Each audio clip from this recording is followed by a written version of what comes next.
تمام تعریفیں اللہ کے لیے ہے جو بڑا مہربان نہایت رحم کرنے والا ہے۔ پیارے معزز دوستو، السلام علیکم۔ اگر بیوی سے ہم بستری کو دل نہ چاہے تو اس سے ہم بستری ترک کر دینا جائز نہیں، کیونکہ ہم بستری بیوی کا بھی حق ہے اور ترک ہم بستری اس کے لیے مضر ہے۔ جس طرح عورتوں کو مردوں کے جذبات کا لحاظ رکھنا ضروری ہے، اسی طرح مردوں کو بھی لازم ہے کہ عورتوں کے جذبات کا خیال رکھیں، ورنہ جس طرح مرد کی ناراضگی سے عورت کی زندگی جہنم بن جاتی ہے، اسی طرح عورت کی ناراضگی بھی مردوں کے لیے وبال جان بن جاتی ہے۔ سیدنا عمر رضی اللہ تعالی عنہ کے پاس حضرت کعب رضی اللہ تعالی عنہ تشریف فرما تھے اور آ کر کہنے لگی، اے امیر المومنین، میرا خامند بہت نیک ہے، ساری رات تہجد پڑھتا ہے اور سارا دن روزہ رکھتا ہے، اور یہ کہہ کر خاموش ہوگی۔ حضرت عمر رضی اللہ تعالی عنہ بڑے حیران ہوئے کہ خاتون کیا کہنے آئی ہے۔ اس نے پھر یہی بات دہرائی کہ میرا خامند بہت نیک ہے، ساری رات تہجد میں گزار دیتا ہے اور سارا دن روزہ رکھتا ہے۔ اس پر حضرت کعب رضی اللہ تعالی عنہ بول پڑے، اے امیر المومنین، اس نے اپنے خامند کی بڑے اچھے انداز میں شکایت کی ہے۔ امیر المومنین بولے، کیسی شکایت کی؟ جب وہ ساری رات تہجد پڑھتا رہے گا اور سارا دن روزہ رکھے گا تو پھر بیوی کو وقت کب دے گا؟ تو یہ کہنا چاہتی ہے کہ میرا خامند نیک تو ہے مگر مجھے وقت نہیں دیتا۔ چنانچہ حضرت عمر رضی اللہ تعالی عنہ نے اس کے خامند کو بلایا تو اس نے کہا، ہاں اے امیر المومنین، میں مجاہدہ کرتا ہوں۔ حضرت عمر رضی اللہ تعالی عنہ نے حضرت کعب رضی اللہ تعالی عنہ سے کہا کہ آپ فیصلہ کریں۔ حضرت کعب رضی اللہ تعالی عنہ نے فرمایا کہ دیکھو، شرعاً تمہارے لیے ضروری ہے کہ تم اپنی بیوی کے ساتھ وقت گزارو، ہنسی خوشی اس کے ساتھ رہو، اور کم از کم ہر 3 دن کے بعد اپنی بیوی کے ساتھ ہم بستری کرو۔ وہ میاں بیوی تو چلے گئے تو سیدنا حضرت عمر رضی اللہ تعالی عنہ نے ابن قیس سے پوچھا، آپ نے یہ شرط کیوں لگائی کہ ہر 3 دن کے بعد بیوی سے ملا کرو؟ انہوں نے کہا، دیکھیے، اللہ رب العزت نے مرد کو زیادہ سے زیادہ 4 شادیوں کی اجازت دی ہے، چنانچہ اگر 4 شادیاں بھی کسی کی ہوں تو 3 دن کے بعد پھر بیوی کی باری آتی ہے۔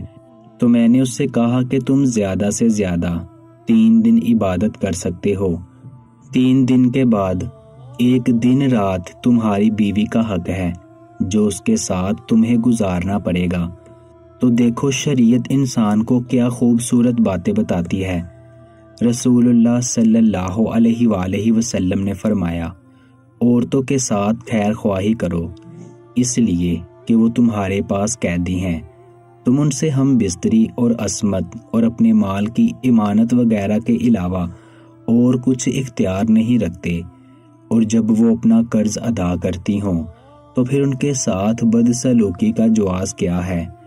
ہاں، اگر وہ کسی کھلی ہوئی بے حیائی کا ارتکاب کریں تو پھر تمہیں انہیں سزا دینے کا حق حاصل ہے، بس اگر وہ ایسا کریں تو انہیں بستروں سے علیحدہ چھوڑ دو اور انہیں مارو، لیکن اذیت ناک مار نہ ہو۔ اس کے بعد اگر وہ تمہاری مطیع ہو جائیں تو پھر انہیں سزا دینے کا بہانہ نہ تلاش کرو۔ سنو، جس طرح تمہارا تمہاری بیویوں پر حق ہے، اسی طرح تم پر تمہاری بیویوں کا بھی حق ہے۔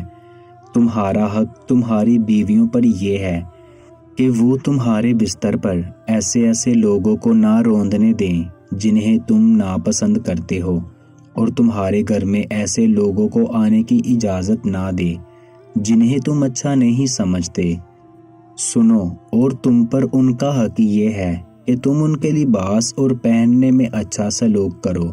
جس طرح عورتوں کو مردوں کے جذبات کا لحاظ رکھنا ضروری ہے، اسی طرح مردوں کو بھی لازم ہے کہ عورتوں کے جذبات کا خیال رکھیں، ورنہ جس طرح مرد کی ناراضگی سے عورت کی زندگی جہنم بن جاتی ہے، اسی طرح عورت کی ناراضگی بھی مردوں کے لیے وبال جان بن جاتی ہے۔ اگر کسی اجنبی عورت پر اتفاقیہ نظر جا پڑے اور وہ خوبصورت معلوم ہو تو گھر جا کر اپنی بیوی سے ہم بستری کر لو تاکہ شہوت کو سکون ہو سکے۔ ارشاد نبوی صلی اللہ علیہ وآلہ وسلم ہے، جب تم میں سے کسی عورت کو دیکھیں اور وہ اسے خوبصورت دکھائی دے تو اسے اپنی بیوی کے پاس چلا جانا چاہیے، کیونکہ عورت کی شکل میں شیطان آتا ہے اور عورت کی شکل میں واپس جاتا ہے۔ اگر کسی کی بیوی نہ ہو تو وہ اللہ تعالیٰ سے پناہ طلب کرے، گناہوں سے سلامتی کی توفیق مانگے اور اس کی شیطان مردود سے پناہ مانگ لے۔ شوہر اور بیوی کسی کے لیے جائز نہیں کہ وہ اپنی خلوت کی باتیں کسی غیر پر ظاہر کریں، کیونکہ یہ بے وقوفی اور کمینگی ہے۔ عقل و شرع نے اسے منع کیا ہے۔ حضرت ابو ہریرہ رضی اللہ تعالی عنہ بیان کرتے ہیں، پھر نبی صلی اللہ علیہ وآلہ وسلم نے مردوں کو مخاطب کرتے ہوئے پوچھا، کیا تم میں سے کوئی ایسا آدمی ہے کہ جب وہ اپنی بیوی سے جماع کرتا ہو تو دروازہ بند کر کے پردہ کر لیتا ہو اور اللہ کے پردے سے اس فعل کو چھپاتا ہو؟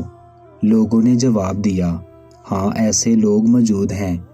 آپ صلی اللہ علیہ وآلہ وسلم نے پھر یہ پوچھا کہ ایسا آدمی بھی ہے جو اسے دوسروں کے پاس جا کر بیان کرتا ہو؟ یہ سن کر صحابہ رضی اللہ تعالی عنہم خاموش ہو گئے۔ اس کے بعد آپ صلی اللہ علیہ وآلہ وسلم عورتوں کی طرف مخاطب ہوئے اور ان سے پوچھا، کیا تم میں کوئی ایسی عورت ہے جو اپنے خاوند کی خلوت کی باتیں دوسری عورتوں کو بیان کرتی ہو؟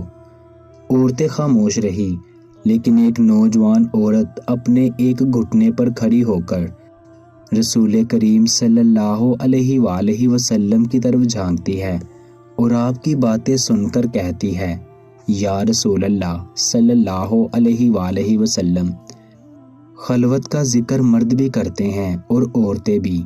فرمایا، جانتے ہو اس کی مثال کیا ہے؟ اس کی مثال ایسے ہے جیسے کوئی شیطان عورت کسی شیطان مرد کو سرے راہ مل گئی ہو اور اپنی حاجت پوری کی ہو، دریں اثنا لوگ ان کی طرف دیکھتے رہے ہوں۔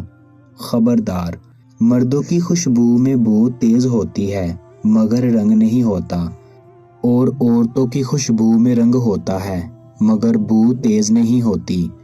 اللہ پاک عمل کی توفیق عطا فرمائے، آمین یا رب العالمین۔